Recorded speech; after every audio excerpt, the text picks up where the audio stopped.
by the lines x upon a plus y by b is equal to 1 with the coordinate axis is क्या with the coordinate एक minute हाँ with the coordinate axis is the coordinate axis is हाँ फिर sir option है 4 sir 4 option है फिर मैं समझा नहीं क्या कहना चाहता है इसमें तो कुछ भी नहीं दे रखा है ये जो ऐसे लाइन है देखो ऐसा दे रखा है मतलब ये एमसीक्यू टाइप नहीं मतलब जैसे एक्स एक्सिस को ए पे कट कर रहा है 0 पर यहाँ पर हो जाएगा ये 0,b ऐसा ये है ओ 0,0 तो इसका एरिया पूछा अच्छा ये तो हाफ ए भी हो जाएगा सर वही सर नहीं एरिया का कोई दिक्कत नहीं है सर जैसे ये ग्राफ पे जैसे 0 बी आप प्लॉट किए ए 0 प्लॉट किए तो सर मतलब अल्फाबेट जो बी और ए प्लॉट किए तो उसमें से कंफ्यूजन हो रहा था अच्छा मतलब एरिया हाफ ए भी आ गया था यस सर एरिया हाफ ए भी आ गया था ठीक है तो ये चलो सभी को ये क्वेश्चन दिखाई दे रहा है यस सर सभी को बाकी कितने हैं कितने आज यस सर देख रहे तो ये जो इक्वेशन है इसको पहले मैं लिख लेता हूँ x by a plus y by b is equal to 1 ये एक स्ट्रेट लाइन का इक्वेशन है ये आपको 11th में पढ़ाया जाता है कोऑर्डिनेट ज्योमेट्री में है ना ये स्ट्रेट फॉरवर्ड इक्वेशन है ना equation of a line in intercept form ठीक है 11th में जब आप जाओगे तो आपको याद रखना होगा ऐसा होता है ठीक है अच्छा अब ये स्ट्रेट अभी चलो ये नहीं समझ में आ रहा है इसको मैंने क्या लिखा है कोई बात नहीं पर ये एक स्ट्रेट लाइन का इक्वेशन है यहाँ तक तो समझ में आ रहा होगा क्योंकि डिग्री 1 है यस सर अच्छा तो ये कहीं ना कहीं कैसे पता कि स्ट्रेट लाइन का ही है क्योंकि यहाँ पर x और y की डिग्री 1 है ना ये लीनियर इक्वेशन है लीनियर इक्वेशन मतलब लाइन का इक्वेशन है ठीक है ना हमने इसको डिस्कस किया होगा पॉलिनोमियल्स में कि जब डिग्री 1 होता है वेरिएबल का तो इक्वेशन क्या रहेगा लाइन का नहीं विश्वास है तो x y की कुछ वैल्यूज रख के देख लो ऐसा ही आ जाएगा क्या होगा हमने ग्राफिकल मेथड में भी ऐसे ही किया था है ना ठीक है यहाँ तक ये स्ट्रेट लाइन का इक्वेशन है समझ में आ गया बात यस सर क्लियर है ना अच्छा चलो अब वापस इक्वेशन को लिया x by a plus y by b is equal to 1 अब इसको ड्रॉ कर लो पहले तो क्या ड्रॉ करोगे लाइन तो ऑब्वियसली नहीं ड्रॉ कर पाओगे तो पहले एक्सिस को ड्रॉ कर लिया ऐसे ठीक है अच्छा जहां पर ये line point where this line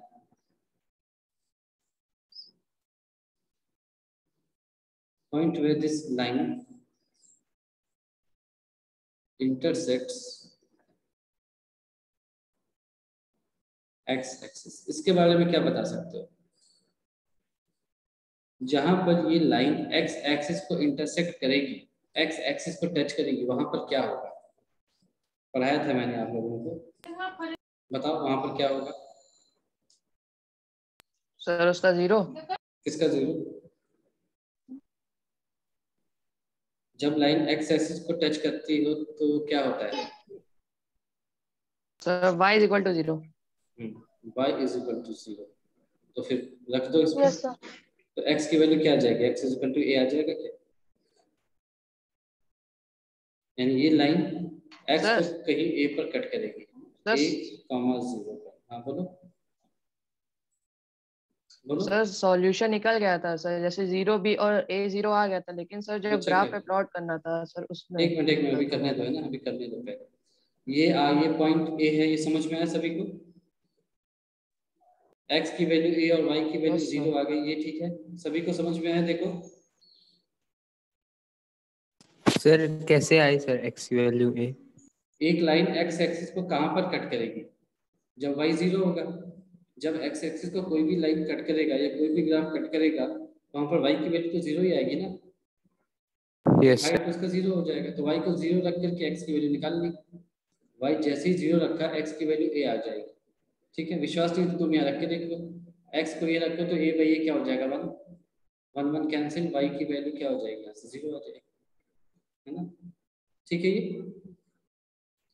clear yes है। अच्छा अब आगे देखो, when this line intersects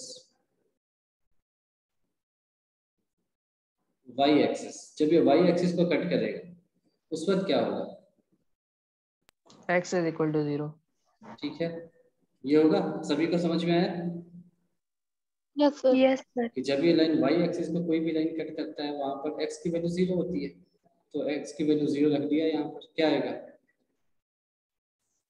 x की वैल्यू 0 रखो तो y की वैल्यू कुछ निकल के आएगी, b बी। आगे क्या, दो पॉइंट्स मिल गए, x 0 है और y क्या है b, तो यहाँ पर मार्क कर लिया x 0 y b, 2 पॉइंट से एक लाइन तो बना सकते हो ना, तो बना दो। इसी लाइन के एरिया के बारे में पूछ रहा था, कौन सा एरिया, ऑब्वियसली जो कोऑर्डिनेट एक्सिस के साथ, यानी ये रिक्वायर्ड एरिया है, ये पूछ रहा है। कोऑर्डिनेट एक्सिस का मतलब क्या हो गया, एक्स एक्सिस वाई एक्सिस, है ना, और ये वाला लाइन ऑफिस, तो ये लेंथ आपको पता है, ये क्या है a, और ये लेंथ आपको पता है d, तो एरिया क्या होता है half base into height, area हो जाएगा half into a into b which is equal to ab by 2। आप ठीक है, समझ में आया। Yes sir. एक बार इसको डिकोड कर लो तो फिर it's a pretty simple question, है ना, बहुत ही स्ट्रेट फॉरवर्ड क्वेश्चन है, लेकिन बस इसमें यूज किसका है कि आप इस बात से यूज टू हो जाओ कि जब एक्स एक्सिस को टच करती है लाइन या वाई एक्सिस को टच करती है लाइन, तो उस जगह पर दूसरा जो वेरिएबल है वो 0 रहता है, इस बात को आपको समझना होगा। और उसके बाकी जो दूसरा वेरिएबल बचा, जैसे x या यहाँ पर y तो 0 हो गया, तो x की वैल्यू हमें कैसे निकालनी है, इसको बस आप समझ जाओ, या इस पॉइंट B पर x 0 हो गया तो y की वैल्यू कैसे निकालनी है, इसको अगर समझ जाओ तो फिर ये क्वेश्चन आसान हो जाएगा, है ना। ये समझ में आ गई बात, देख लो। सर वो 0 से और Yes, sir. 0 से भी मतलब b और a सर y एक्सिस और x एक्सिस पे प्लॉट हो गया, मतलब सर उसके देखो पहले देखो क्या देखो, होगा, देखो, मतलब ये 0 क्या है, के देखो बीच एक में। मिनट, ये देखो क्वेश्चन क्या है, the area of triangle form by the lines, ये पहले तो इस लाइन के बारे में बात कर रहा है, ये लाइन किसके साथ, एरिया बनाने के लिए 3 लाइन की जरूरत पड़ेगी, है ना, एक लाइन तो मिल गया, बाकी 2 लाइन कहाँ है, विद द कोऑर्डिनेट एक्सिस, यानी बाकी 2 कोऑर्डिनेट एक्सिस, तो 2 तो तुम्हारे पास पहले से ही थे, है ना, 2 लाइन तो पहले से, तीसरे को रखना है, तीसरा अगर ऐसा आएगा तो एरिया कुछ और होगा, ऐसा आएगा तो एरिया कुछ और होगा, है ना, ऐसा आएगा तो एरिया कुछ और होगा, ठीक है। तो कहाँ पर ये तीसरा लाइन पास करेगा उसको आपको निकालना था, वो हमने यहाँ पर ए निकाल दिया, यहाँ पर बी निकाल दिया, ये जो 90 डिग्री है कोऑर्डिनेट एक्सिस है, ठीक है, तो ये हाफ इंटू परपेंडिकुलर, बी हो गया परपेंडिकुलर और बेस क्या हो गया, ये वहाँ से निकाल लिया। हाँ बोलो, और क्या बोलना था इसमें, इसमें और क्या समझ नहीं आया, पूछो। सर ये x इक्वल टू a के ऊपर क्या लिखे सर, सर थोड़ा सा नीचे कर दीजिए।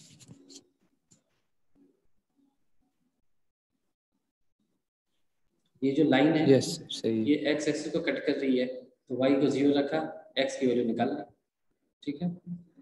देख लो इसको, क्योंकि शायद ऐसा क्वेश्चन आपने अभी तक नहीं किया होगा, तो शायद थोड़ा सा कष्ट हो सकता है दिमाग को, एक बार देख लो, नहीं समझ में आया तो पूछो।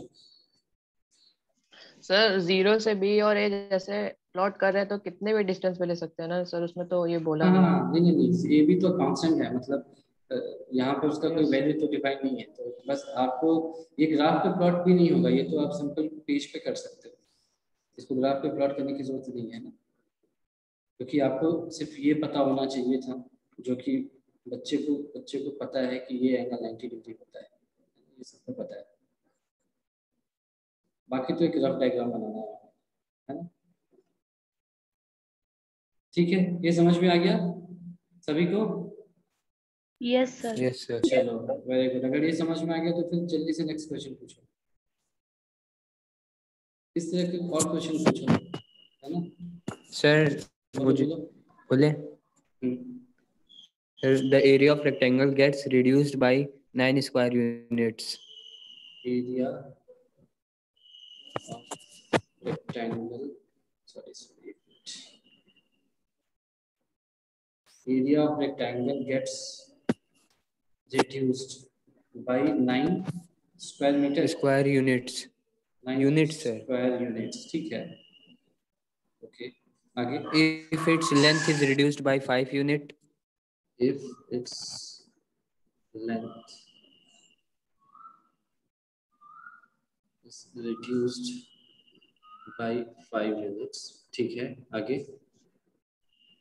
And breadth is increased by 3 units. अच्छा, ये एक ही साथ है, दोनों काम होगा एक साथ. And breadth is increased by 5 units. Sir, 3 units. 3 units, ठीक है. If we increase the length by 3 units. If we increase the length by 3 units and breadth by 2 units and breadth by 2 units, the area increases by 67 square units. area increases by 67 square units, ठीक है. Find the dimension. Okay, find. Yes. Sir ये question तो आप homework में दिए थे. हाँ. Yes. कोई नहीं, ये हम लोग कर लेते हैं. सर इसका लगभग एक वो बना लेने सर इक्वेशन, लेकिन फिर बाद में नहीं हो रहा है. कोई नहीं, ये अच्छा क्वेश्चन है, हम लोग इसको देख लेते हैं, है ना. Yes sir. क्वेश्चन सबने पढ़ लिया? Yes sir. अच्छा, देख रहे इसमें क्या कहा गया है कि चलो मान लिया सबसे पहले तो let length of the rectangle be x, है ना. ऑफ कोर्स स्क्वायर यूनिट है ना, सॉरी स्क्वायर यूनिट सिर्फ unit. And breadth of the rectangle be y unit. यहाँ तक तो सबने कर लिया होगा, है ना. हमने एक रेक्टेंगल तो पहले ड्रॉ कर लिया सबसे पहले. ये है आपका x, ये है आपका y. अगर ऐसा है तो एरिया को मैं xy लिख सकता हूँ, ठीक है. yes. और मैं आगे से मतलब इस क्वेश्चन में आगे से xy यूज नहीं करूंगा, a यूज करूंगा, कैपिटल. ठीक है. क्यों? क्योंकि रेक्टेंगल का एरिया हमेशा x इंटू वाई के टर्म्स में आएगा, तो xy a है, ये हमें पता है पहले से. ठीक है. xy को मैंने कैपिटल ऐसे रिप्रेजेंट किया. अब ये क्या कह रहा है, देखो सेकंड पार्ट देखो. ये कह रहा है कि increase the length by 3 and breadth by 2. तो अगर आप लेंथ को भी बढ़ा दोगे, विड्थ को भी बढ़ा दोगे, तो ऑब्वियसली एरिया तो बढ़ ही जाएगा, उसमें तो कोई शक ही नहीं. तो अगले केस में क्या किया, लेंथ भी बढ़ा दिया, विड्थ को भी बढ़ा दिया. लेंथ को कितने से बढ़ाया, 3 और 2 से बढ़ाया, है ना. तो ये आपका क्या हो जाएगा, नया x प्लस 3 हो जाएगा, और ये आपका y प्लस 2 हो जाएगा ऐसा. ठीक है, हो जाएगा ऐसा. Yes sir. तो यहाँ से मैं कह सकता हूँ कि x plus 3 into y plus 2 ये नया वाला एरिया होगा. Yes sir. और ये पुराने एरिया से कितना ज्यादा है, पुराने एरिया से 9 यूनिट्स, 67 यूनिट ज्यादा है ना. पार्ट 2 हम पहले कर रहे हैं, उसका सेकंड क्वेश्चन पहले कर. Yes sir. कोई भी कर सकते हो, मैंने ऐसे ही कर दिया सेकंड से. यहाँ तक ठीक है. Yes sir. मैंने देखो a लिखा है ना, xy नहीं लिखा. क्यों नहीं लिखा, अभी बताता हूँ. अब मल्टीप्लाई करो तो x इंटू वाई यानी a आ जाएगा, plus 2x plus 3y plus 4 is equal to a plus 67. ये आ गया इक्वेशन. ठीक है, आया. a को कैंसिल कर दो, क्योंकि मुझे xy के चक्कर में पढ़ना ही नहीं. हाँ बोलो सर ये कैसे आएगा? 6 आएगा. अरे 3y प्लस 6 आएगा ना. क्या कष्ट है, बोलो सर 3y प्लस 6 आएगा ना. Yes sir. 4 नहीं 6 आएगा ना. अच्छा सॉरी. हाँ, ये 2 इंटू 3 ये आ जाएगा 6, तो ये आ जाएगा आपका 61। ठीक है, यहाँ तक ठीक है? यस। है ना? अच्छा, अब आगे क्या कह रहा था ये? कुछ और कह रहा था, area of the rectangle is reduced by 9 units if its length is decreased by 5 units and breadth is increased by 3 units। अब आगे ये कह रहा है कि भाई इसके लेंथ को मैं 5 से घटा दूं, ब्रेथ को 3 से बढ़ा दूं, ये अगर 5 से घटाए तो x माइनस 5 हो गया और ये क्या हो जाएगा आपका y प्लस 3। ठीक है? Yes sir. तो ऐसा करने पर क्या हो रहा है कि ये x minus 5 into y plus 3, तो ऐसा करने पर जो एरिया था उससे 9 यूनिट से कम हो जा रहा है। ठीक है, यानी जो भी एरिया था तो उसमें से मैं 9 घटा दूं, तो अभी जो मैं कर रहा हूँ और जो एरिया मिल रहा है वो दोनों बराबर हो जाएंगे। ठीक है, यहाँ तक समझ में आई बात? Yes sir. सर ये लास्ट बार क्या बोले सर? देखो, ये कह रहा है कि अभी वापस से क्वेश्चन में आते हैं, area gets reduce by 9 square units. कब होगा ऐसा? जब मैं ऐसा कुछ करूंगा, ये जो कांड करूंगा तब ऐसा कुछ होगा। तो एरिया मैंने ये मान लिया था, वो कह रहा है कि 9 से घटा दूंगा, 9 से कम हो जाएगा, तो मेरा नया एरिया क्या हो जाएगा? a माइनस 9, यही होगा ना? पहले एरिया a था, अब वो 9 से कम हो गया, तो a माइनस 9 यस सर, -9। और a माइनस 9 किसके बराबर हो जाएगा? नया जो लेंथ आया और नया जो ब्रेथ आया उसके प्रोडक्ट के बराबर हो जाएगा। ठीक है, तो नया लेंथ नया ब्रेथ ऐसा है, तो x इंटू वाई यानी कि a प्लस 3y, ऐसे ही होगा, एक मिनट, 3y, हाँ, a plus 3x minus 5y minus 15 is equal to a minus 9। a और a कैंसिल हो गए, तो यहाँ से 3x minus 5y is equal to 6 आ गया। ठीक है, यहाँ तक ये इक्वेशन देख लो।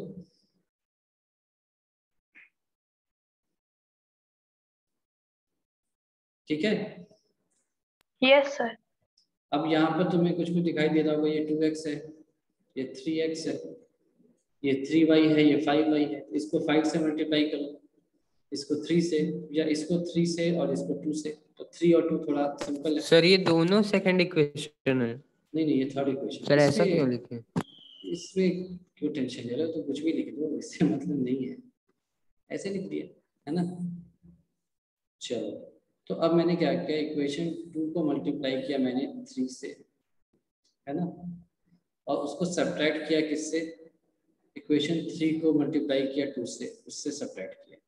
ठीक है, तो 2 को 3 से मल्टीप्लाई किया तो क्या आया? 6x plus 9y is equal to 183। 3 को 2 से मल्टीप्लाई कर दो तो क्या आएगा? 6x minus 10y is equal to 12। ये हो जाएगा माइनस, ये हो जाएगा प्लस, ये हो जाएगा माइनस। इससे आपके पास क्या आएगा finally?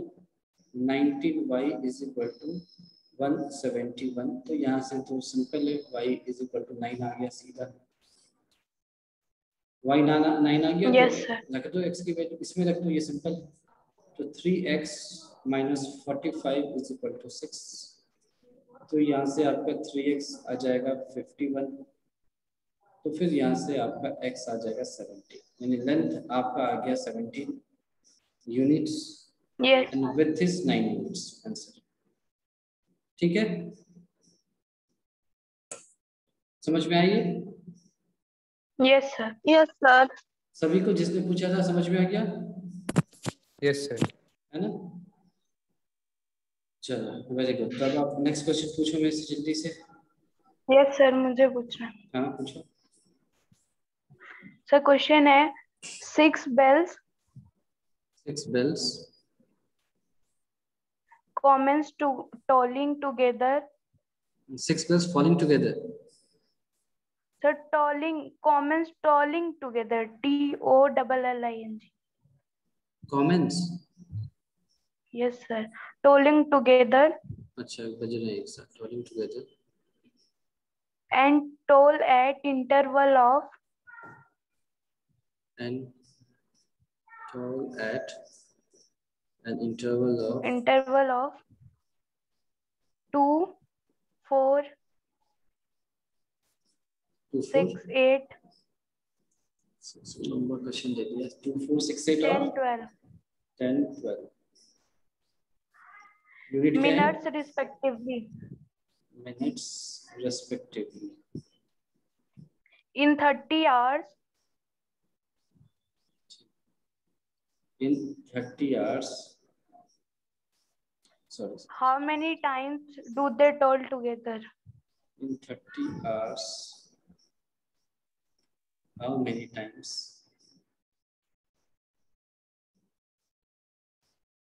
do they? Sorry. TOWL dot मतलब बचना। ठीक है, क्वेश्चन सबने देखा?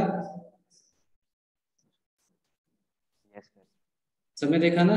सबको दिख रहा है? बोलो। Yes कैसा लग रहा है देखने में? सर अच्छा। चलो ऐसे ही लगना चाहिए। देखो इसका मतलब क्या है, पहले तो ये समझो। ये कह रहा है कि भाई 6 घंटियां हैं, मान लो अपन किसी मंदिर में गए हैं ना, घंटियां वहीं पे दिखती हैं, तो 6 घंटियां हैं, है ना। तो मैंने घंटी तो बनाना मुश्किल है मेरे लिए, तो मैं उसको ऐसे बॉक्स की तरह बना देता हूँ ऐसे, है ना। तो मान लो कि ये घंटी है, तो अपन उतना टाइम क्यों लगा घंटी बनाने में? 6 है, ठीक है। सबका नाम भी दे दिया हमने, ये ए है, ये बी है, ये सी है, ये डी है, ये ई है, ये एफ है, ठीक है। ठीक है Yes ना? sir. अच्छा अब बताओ कि अपन मंदिर में कितने बजे जाए? सुबह के 6 बजे चले, ठीक है। Yes sir. है ना, बहुत ज्यादा सुबह भी सही नहीं रहेगा, सब सोते हैं, तो 6 AM ठीक है। अच्छा अब ये क्या कह रहा है, देखो following together and tall eight interval of, ये कह रहा है कि ये हर 2 मिनट के बाद बजेगा। जो हमने क्या किया, 6 बजे अपन पहुंचे, है ना, 6 बजे एक साथ सभी को बजा दिया हमने, ठीक है। ऐसा मानो कि 6 बजे सभी को बजा दिया, और जैसे ही बजा उसी वक्त उनको शांत भी कर दिया गया। मतलब कि तुम्हें पता है कि जैसे घंटी बजती है तो उसका जो बहुत लंबे समय तक गूंजता है, वाइब्रेशन। हाँ, तो उसमें हमें Yes नहीं sir. जाना है ना, उसमें हमें नहीं जाना है, ठीक है। उस फिजिक्स को हमको नहीं समझना है। सिंपल, ये आपने मेरे ख्याल से साउंड वगैरह में पढ़ा होगा, 8th में और 9th में पढ़ाते हैं साउंड्स में, तो रिवर्बरेशन वगैरह, तो वो हमें नहीं जानना है ना। सिर्फ ये मानो कि तुमने घंटी बजाई और बजी और वो बंद हो गई, ऐसा है, ठीक है। यहाँ तक समझ में आया बात? Yes sir. अब इसका मतलब क्या है, ऐसा हम क्यों कह रहे हैं? इसलिए कह रहे हैं कि 6 बजे ए बी बजी, A B C D E F सारी घंटियां बजी। अगली बार ए जो बजेगा घंटी, वो 6:02 पर, है ना, 02 AM। क्यों ऐसा कह रहा है? हर 2 मिनट के इंटरवल पे ये बजता है। फिर ये क्या होगा, 6:04 AM ये बजेगी, ये 6:06 AM पर बजेगी। सर सभी घंटियां साथ में बज रही हैं ना? नहीं नहीं, एक मिनट, 6:08 पर ये बजे।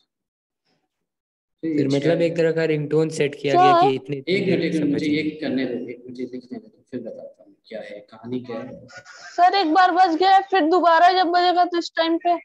देखो इसका मतलब ये है कि 6 बजे हमने एक साथ सभी को बजाया, ठीक है, हम मंदिर गए, बजाया, और फिर 6 बजे, 6 के 6 बजे सारी बंद भी हो गई, बज के बंद हो गई।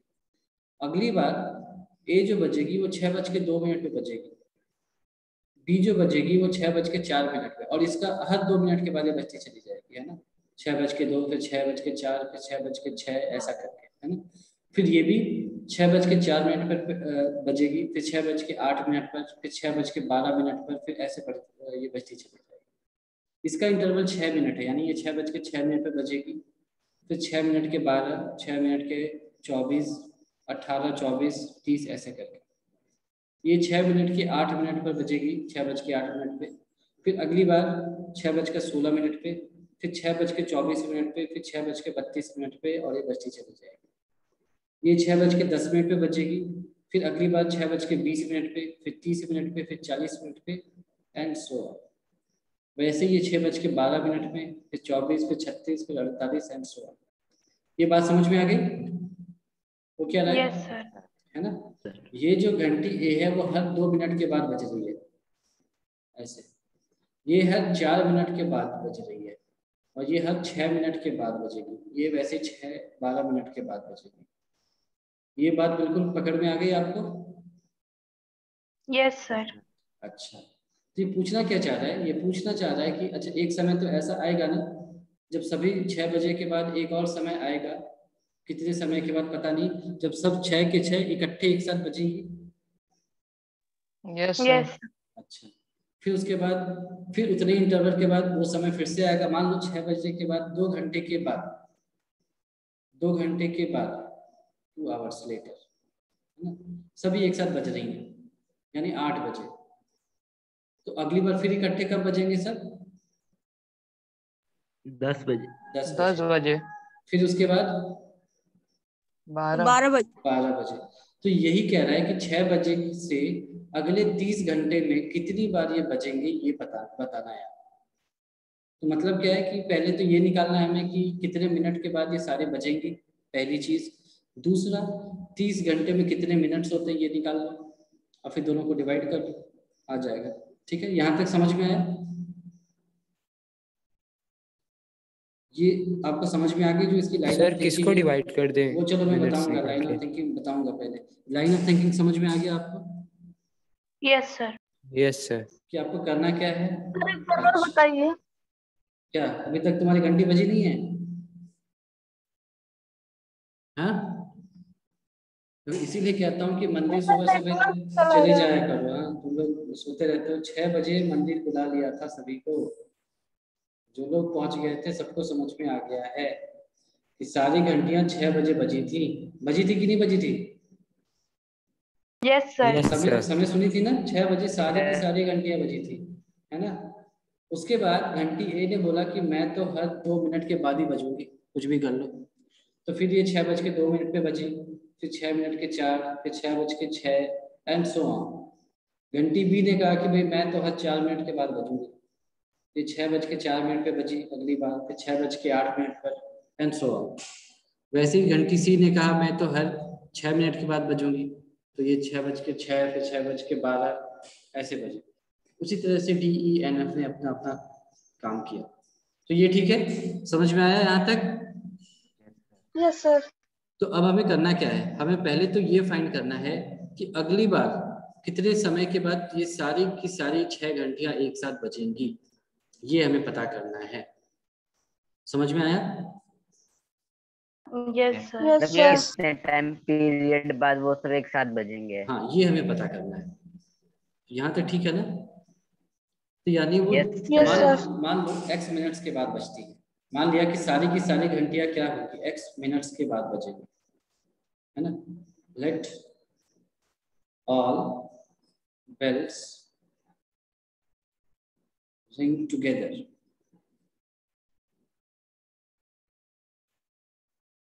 After x minutes. ठीक है, हमें पता नहीं कितना है तो हमने मान सकते हैं। ठीक है, यहाँ तक सारी की सारी घंटियां x मिनट्स के बाद बजेंगी। यहाँ तक ठीक है? Yes sir. Yes sir. तो इसका मतलब है कि जो x होगा वो 2 के टेबल में होगा। 2 मिनट है ना, तो x मिनट तो जैसे 2 है तो ऑड तो नहीं हो सकता। मैं कहूँ कि 35 मिनट के बाद बजेगी तो हो ही नहीं सकता, क्योंकि 34 के बाद 36 देगा। ठीक है, क्लियर है ना? यस। अच्छा, तो फिर x 4 के टेबल में भी होगा, यस सर। फिर 6 के टेबल में भी होगा।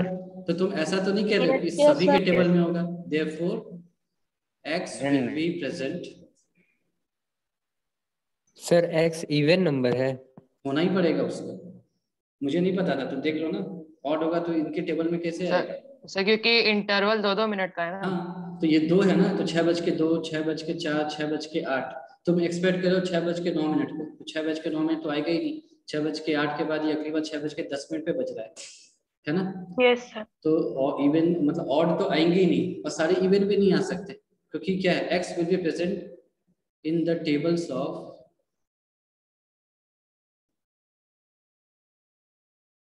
2, 4, 6, 8, 10 and 12। ये समझ में आया? Yes sir. अच्छा, मान लो कि इसका मतलब क्या है, x क्या होगा, इन सबसे बड़ा होगा, इन सबसे बड़ा होगा ना, तभी तो सबके टेबल में यस आएगा, सर।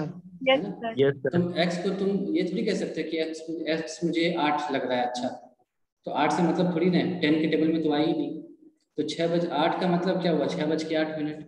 तो ये तो अगली बार ई जो है वो 6:10 पे बजने वाला था, सबमिट कॉमन है ना। तो जाहिर सी बात है ये तो आएगा नहीं, इसके मतलब जो x है वो क्या होगा, इन सबसे बड़ा होगा। समझ में आएगी? Yes sir. यानी एक तरह से हम कर क्या रहे हैं, देखो ना, हम सबके टेबल की बात कर रहे हैं, मतलब कि therefore x will be a multiple of 2, 4, 6, 8, 10, 12 होगा क्या, multiple Yes, yes sir. Yes कहते हैं, सर। जो यस टेबल में सर। आता है उसको मल्टीपल कहते हैं। तो ऐसे कई सारे नंबर्स हो सकते हैं, x की ऐसी बहुत सारी वैल्यूज हो सकती है जो इन सबकी टेबल में आए, है ना। समझ में आया, x की बहुत सारी वैल्यूज होंगी जो इन सबकी टेबल में आए, लेकिन हमें कौन सा चाहिए, लोवेस्ट, जो सबसे कम पहले से आ जाए, कम। है ना। जैसे मान लो कि 10 बजे भी साथ में सभी बजेंगे, 6 बजे के बाद 2 बजे भी साथ में बज रहे हैं सभी, तो तुम किसको कंसीडर करोगे, तुम थोड़ी बोलोगे कि 8 घंटे के बाद सब साथ में बजेंगे, तुमको कहना होगा कि 4 घंटे के बाद सभी साथ में बजेंगे, तो उसका मतलब है कि अगले 4 घंटे के बाद दोबारा बजेंगे, ठीक है ना। तो therefore yes sir. x will be LCM of 2, 4, 6, 8, 10, 12, ठीक है। ये सर ये नहीं Yes, समझ में आया जो आप बोले कि सर सब एक साथ 4 घंटे के बाद बचेगी। नहीं, मैंने मान लो कि आंसर है कि 6 बजे सब साथ में बजे, ठीक है, तो कलर चेंज किया, 6 बजे सभी साथ में बज रहे हैं, अगली बार 10 बजे बज रहे हैं, तो फिर उसके बाद कब बजेंगे, सर 2 बजे। 2 बजे बजे। बजेंगे ना। तो अगर मैं तुमसे ये पूछूं कि इंटरवल कितना है सबके साथ में बजने का, तो क्या बताओगे, 8 4 घंटे थोड़ी hours। बताओगे, 4 घंटा। है ना। या फिर तुम 12 घंटे थोड़ी बताओगे, तुम ये बताओगे, क्यों, क्योंकि इसका बताने का मतलब है कि तुम जैसे ही ये इंटरवल ऐड करते जाओगे वो टाइम अपने आप निकलता ही जाएगा, और वो अंडरस्टूड है, ठीक है। अगर यस तुमने 8 घंटा बता दिया तो फिर ये मिस हो जाएगा, ये मिस हो जाएगा, है ना। तो तुम्हें लोवेस्ट बताना पड़ेगा, समझ में आई बात, यस सर। है ना। तो x क्या हो गया, एलसीएम तो बड़ा आसान है, निकाल दिया यहाँ से। कैसे निकालोगे, 2 = 2 to the power 1, फिर क्या 4 = 2 to the power 2, 6 = 2, 1 into 3 1, है ना। टाइम का मैं तुम्हें जल्दी से कर रहा हूँ, उम्मीद करते हुए कि आपको आता है ये सब। और क्या है 10, तो 10 हो जाएगा 2 1 into 5 to the power 1, और 12 क्या हो जाएगा आपका 2 square into 3 square, sorry into 3, यहाँ तो ठीक है। Yes sir. तो एलसीएम क्या होता है, हमने पढ़ाया था कि सबसे पहले जो कॉमन नंबर्स हैं उनको ले लिया एक साथ, उनको इंक्लूड कर लिया, जितने भी कॉमन है, तो 2 है, 3 है और 5 है, मतलब जितने नंबर्स अपीयर हो रहे हैं एलसीएम में सबको इंक्लूड कर लो, तो 2, 3 और 5 है। और हाईएस्ट पावर सबका लिखते चले जाओ, तो हाईएस्ट पावर 2 का क्या है 3, तो 2 क्यूब हो जाएगा। 3 का हाईएस्ट पावर क्या है 3 है ना, 3 के अलावा तो और कुछ नहीं दिख रहा, 4 into 3 12, तो 3 और ये 5, तो ऐसा हो जाएगा। ये क्या हो जाएगा 8 into 3 into 5, तो ये हो जाएगा 40 into 3 120। 120 मिनट्स, यानी कि हर 2 घंटे के बाद ये दोबारा एक साथ बजेंगे। तो इसका मतलब है therefore in 30 number of times they talk together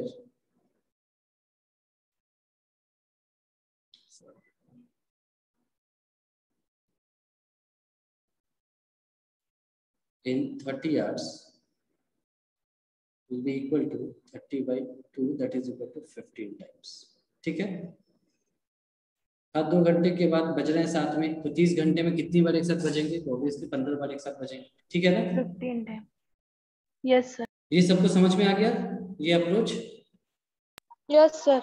yes sir. इस तरह के क्वेश्चन को हम ऐसे ही करते हैं, ठीक है। आपको लाइन ऑफ थिंकिंग सोचनी होगी पहले, है ना, इतना कुछ तो नहीं सोचना है ना, लेकिन एटलीस्ट ये आपको दिमाग में रखना है। और यहाँ से आपको ये पहुंचना है कि x जो होगा वो इन सबके टेबल में होगा, यानी x इन सबसे बड़ा होगा। जैसे ही आपको दिमाग में आ गया कि x इन सबसे बड़ा है, इसका मतलब हम एलसीएम की बात कर रहे हैं। समझ में आया सर? यानी ऐसे क्वेश्चंस में जो पूछेगा कि एक साथ बजेगा या फिर एक साथ कब ऐसा नहीं, पहुंचेंगे, वो ऐसा नहीं होगा। एचसीएफ उसमें का भी हो अधिकतर सकता है। एलसीएम नहीं, ये सोच कर नहीं बैठो कि अधिकतर कौन सा होगा, कुछ भी हो सकता है, क्वेश्चन को घुमा सकता है थोड़ा सा। इसीलिए पहले आप देखो कि हो क्या रहा है। आपके पास कुछ नंबर्स है ना, देखो आपके पास कुछ नंबर्स हैं यहाँ पर, ठीक है, समझ में आया। और आपको निकालना है कुछ, यानी आपके पास 2, 4, 6 ऐसे हैं और आपके पास एक नंबर निकालना है x। अब देखो x इनसे छोटा है या इनसे बड़ा है। अगर x इनसे छोटा है तो फिर आपको HCF निकालना है, और अगर x इन सबसे बड़ा है तो आपको LCM निकालना है।